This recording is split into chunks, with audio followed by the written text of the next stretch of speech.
Hey everybody, this is Mike with Free Roaming Photography, and I am here with another episode of Birding and Nerding.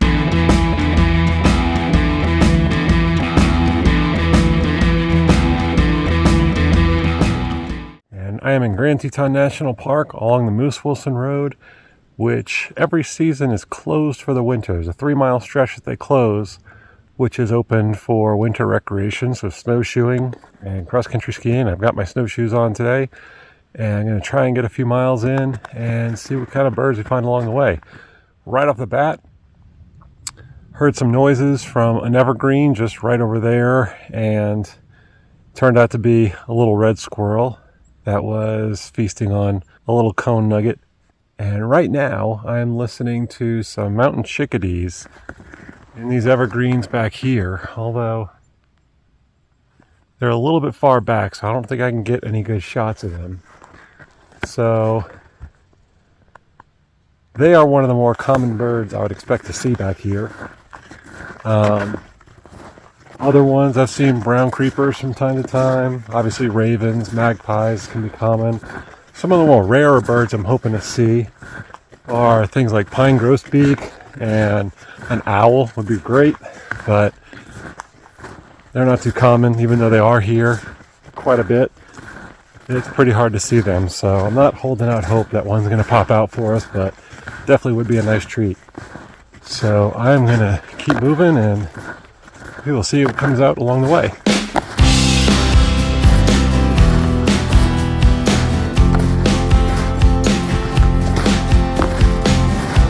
So I just heard a Stellar's jay calling back up there.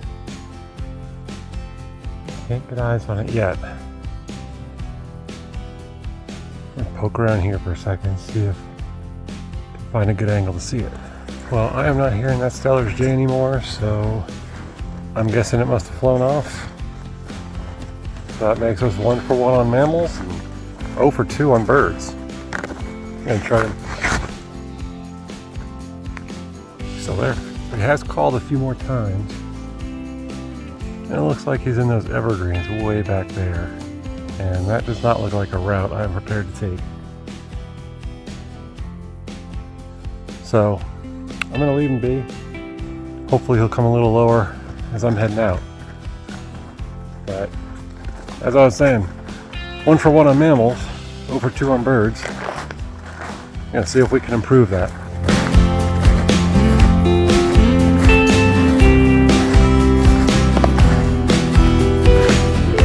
Right now I am at the entrance of the Lawrence S. Rockefeller Preserve.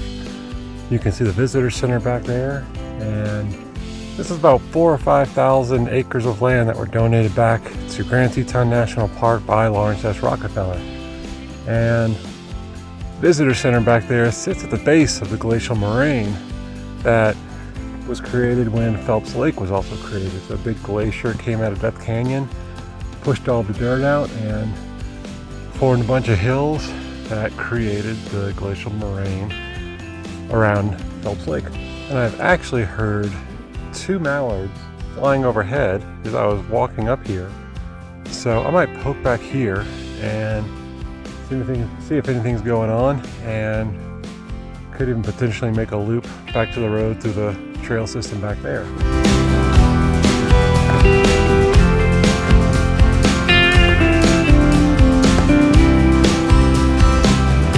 Not a big find, but did manage to catch a common raven in a tree in front of the Tetons. So that's something. Now 1 for 4 on birds. So I'm gonna keep moving, see what we can find.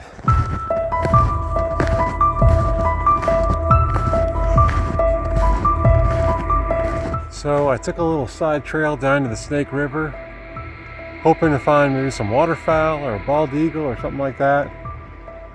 At first glance, it looks pretty quiet. I'm not even seeing or hearing any Canada geese, which is pretty rare. So, poke around a little bit and see if anybody's out. Otherwise, I'll head back up. So I'm not seeing any activity from this animal right now, but there are some slides right there that some otters made.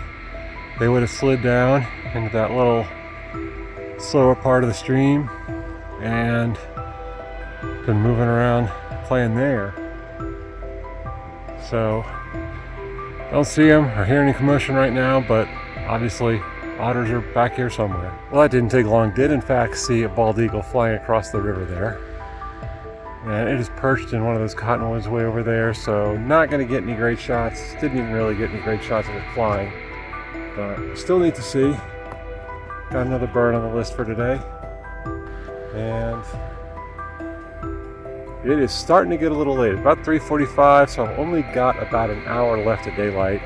And because I am so close to the Tetons, this area happens to be right at the base of the Tetons, it means the sun's going to go behind them at about 4:15 or so. So don't want to linger around too long, but also don't want to leave before anything fun comes out. So I'm going to slowly start making my way back toward the main road.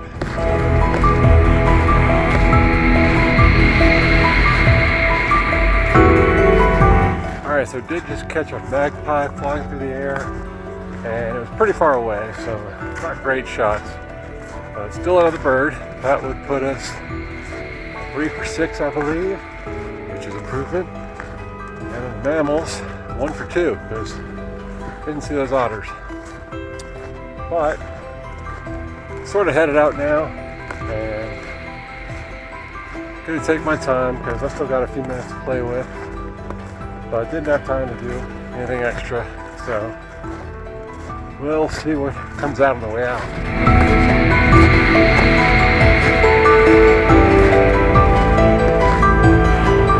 Just a reminder that I do offer private photography workshops, so if you're visiting Grand Teton or Yellowstone National Parks, we can go out together and see what kind of wildlife we find, or landscapes, or whatever you're looking for.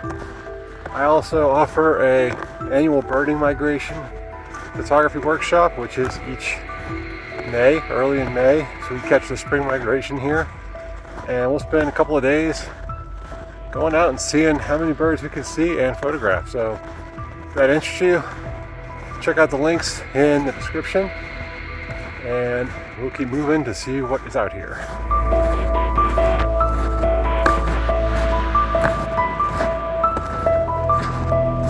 Okay, so I'm back in my car now, and the sun's getting low, which means my snowshoeing hike is over.